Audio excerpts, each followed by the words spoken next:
We fall for these myths so often. As a rabbi, I know people fall for anti-Semitic myths. People also fall for these nutrition myths. Debunk these myths and hit subscribe. Hello, friends. It's the Carnivore Rabbi here, as always, to meet, pray, and love together. I hope you're having a wonderful day. Today, we're going to get rid of some of the myths about the carnivore diet. These are ones you hear a lot, and I want you to be equipped to answer them for your friends, family, and sometimes for yourself. And the last myth that you'll hear is perhaps the absolute most destructive, so stay tuned. But first, remind yourself, there is something that is not a myth, and that is the fact that the carnivore diet is exploding in popularity.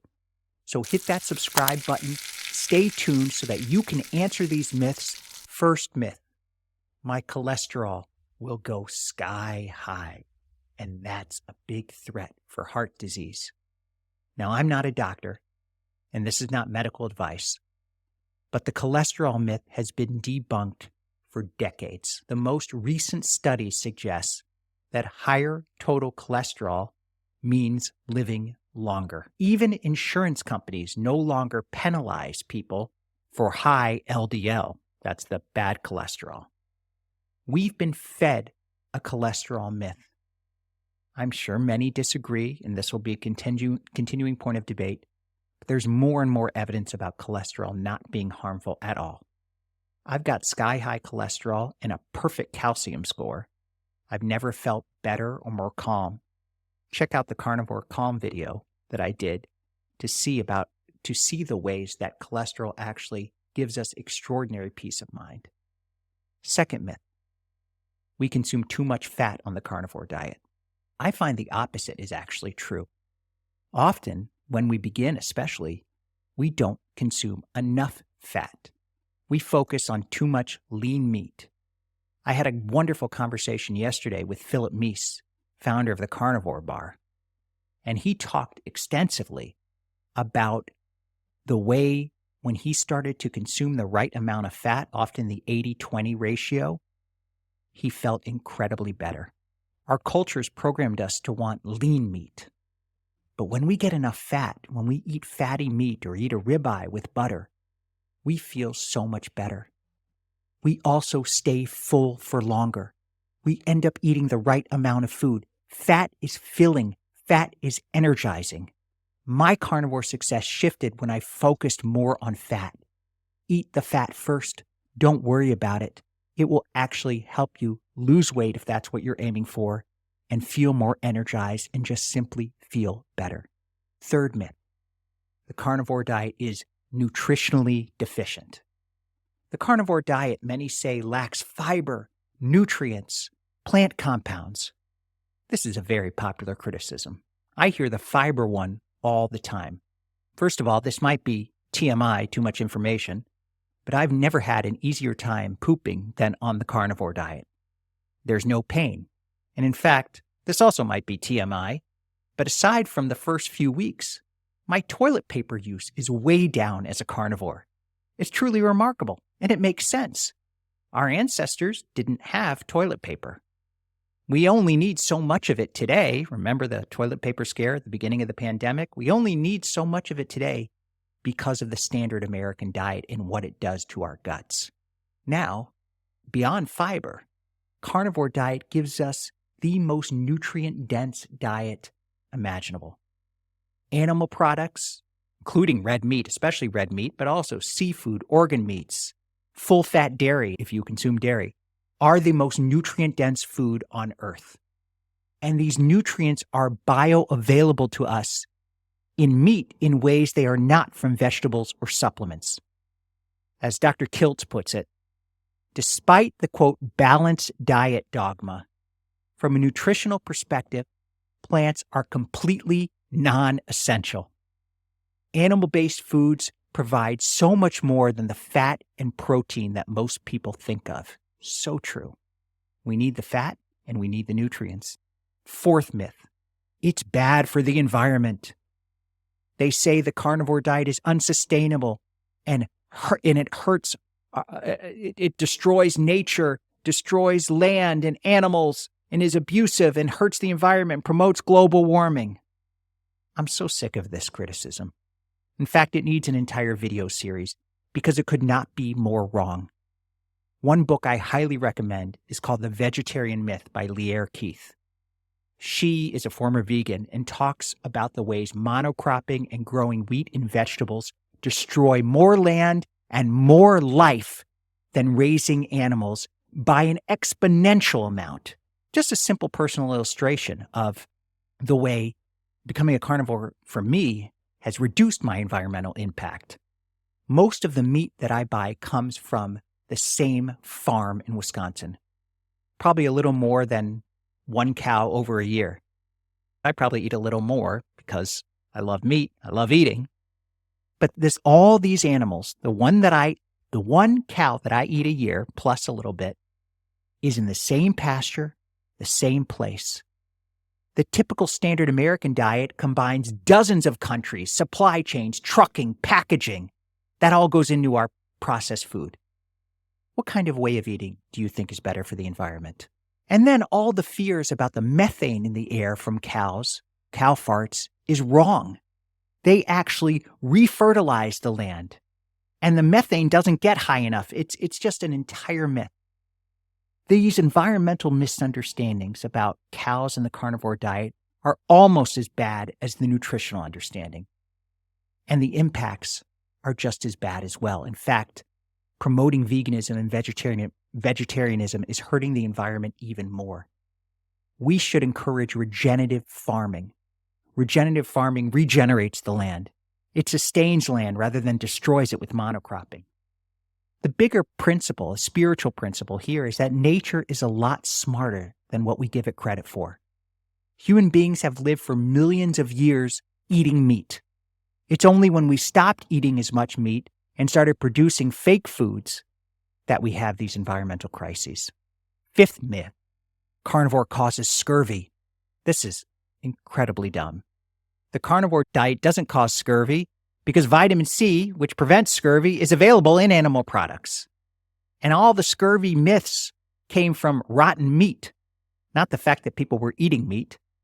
There's simply no evidence. There's also increasing evidence that people who eat meat, who follow the carnivore diet or even just a low-carb diet, need much less vitamin C than is often advertised. The recommended daily allowance of vitamin C is based on the standard American diet. We fall for these myths so often. As a rabbi, I know people fall for anti-Semitic myths. People also fall for these nutrition myths. And again, debunk these myths and hit subscribe. Sixth, red meat. This is the sixth myth. Red meat causes cancer. In fact, there was some sort of paper from Oxford that said eating red meat once a day increases the risk of colorectal cancer by a fifth. Absolutely wrong. In fact, as Dr. Kiltz again puts it, as with heart disease, the link between fresh meat and cancer is baloney. Let's follow the science. Quote, a 2018 analysis found that red meat had no relationship with colon cancer, even when including the consideration of cooking methods and other mitigating factors. We can cite study after study, but the truth is, evolution proves what we're saying. This is the proper human diet. If it caused cancer, we would have had massive deaths from cancer over the last several 100,000, even millions of years. We haven't. Cancer is relatively modern. It's as a disease of civilization. But one more. A major 2019 review of 73 other studies concluded the possible absolute effects of red and processed meat consumption on cancer mortality and incidence are very small, and the certainty of the evidence is low to extremely low. And that's very measured language for a scientific study. The point is, we can't trust any of these nutritional studies that have come out and talked about the connection between red meat and cancer. They're often funded by people that are opposed, just like all the documentaries. They're funded by people with an agenda. They're funded by people who want us to change our diet for their own personal reasons, for their own sense of power and control. We have to see through the lies. We have to constantly search for truth. Now, What's the next myth? Seventh myth, perhaps one that we hear a lot. This is the myth that the carnivore diet is too expensive. And I get that. This turns a lot of people off. A lot of people are really hesitant to really embrace eating just meat because they think it's going to destroy their pocketbooks. And I understand that. The cost of meat has skyrocketed in the last couple of years. But the truth is the cost of almost all foods have skyrocketed in the past few years. So meat isn't any different. First, the way to think about this is you don't have to consume the most expensive meats. You don't have to eat ribeyes all the time. Yes, ribeyes are expensive. But I just got a pound of ground beef for $2.89, and this was the fattiest ground beef. That's incredible because when you're carnivore, you want the fattiest meat, and often the fattiest meat is less expensive. So it can be much cheaper than eating tons and tons of steak every day. Secondly, you actually start consuming no snacks. When you are a carnivore, it can take a few months to adapt, but you eventually cut snacks out of your diet. Think of how much money that saves. Not only are you not buying snacks at the grocery store, you're not going into a gas station supermarket to grab overpriced soda and pretzels while you're on the road. That is a tremendous savings. I have found that in the short run and the long run, the carnivore diet saves a tremendous amount of money. It may not seem that way at first, but it ends up that way.